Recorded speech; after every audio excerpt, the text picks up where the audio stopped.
Hi, I am Anna. I come from www.ntvforex.com.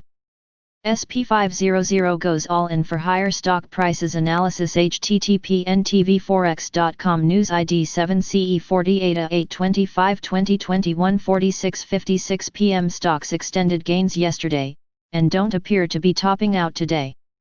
With new all-time highs being made again, it's hard to turn bearish at this juncture, as most of the charts I'm looking at aren't flashing newly arriving signs of danger. And as regards non-confirmations, they can go on for longer than most traders can remain solvent, if I take liberty and paraphrase the point about market irrationality. And it sure seems irrational to quite a few, given the state of the real economy's disconnect from the stock market. But my purpose is to read and trade the stock market, and present you my view of the outlook based on the extensive radar screen I consult daily. Keenly watching the rationale for an upside move's potential, while first of all mindful of the risk per open trade. That's the only way to keep adding to the profitable tally over weeks and months. Such were my yesterday's notes as to non-confirmations, and correction versus higher prices scenarios. Non-confirmations can drag on for a long time without ushering in a meaningful correction. They can get less pronounced by a prolonged sideways move in prices. Alternatively, a sharp and temporary correction can arrive with little fanfare. Which way do I see things turning out over the coming weeks? Wednesday's correction attempt failed without much in terms of a follow-up. That's a point for a continued slow grind higher, or for a sideways consolidation as minimum. In other words, the correction isn't likely arriving very soon, but over the coming weeks, it most probably will. The outlook for days just ahead looks rather bright to me. Let's check again whether this theory holds water. NBSP SP500 in the short run. IALL start with the daily chart perspective. The bulls are back in the driving seat, and ever more solidly so. Volume is returning, which supports the clear breakout above the Feb highs hypothesis. By clear, I mean a slow or not so slow, rip your face off rally.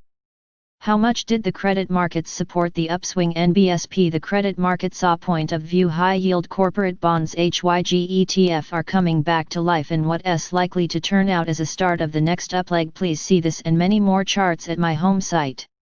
It's true that investment grade corporate bonds LQD ETF declined yesterday, but I see that in no way as a start of their downleg. In other words, a non-confirmation of no more than a very brief shelf life.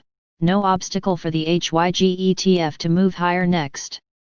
I take it as both high-yield corporate bonds to short-term treasuries HYG SHI and investment-grade corporate bonds to longer-dated treasuries LQDIEI largely pointing higher and confirming each other's moves. The longer they keep the sideways to bullish bias, the better the likelihood of their renewed, strong move higher in earnest, and by extension, for stocks too. Yes, stocks are ever more extended relative to the HYG SHI ratio, but the latter is at least moving higher in unison now. Stocks are getting my benefit of the doubt, and riding the upswing with a reasonably tight stop loss is my preferred course of action in these circumstances. NBSP SP500 market breadth, small caps, and tech. Finally, there's a solid upswing in the advanced decline line. The weak performance of recent days seems over, and the broader the advance, the better for the health of the unfolding S&P 500 move higher. The Russell 2000 continues lagging the S&P 500, but is at least moving higher too. As we have seen previously, such underperformance is not necessarily an obstacle for the 500-strong index to go up, especially given the technology prominence in its weighting. Technology XLK ETF continues its smashing ride, and Semiconductors XSD ETF leaping higher yesterday, support its upswing to go on. Needless to say, that's broadly positive for the S&P 500. NBSP summary. Summing up, the S&P 500 extended gains on Monday, and looks set to do the same also today.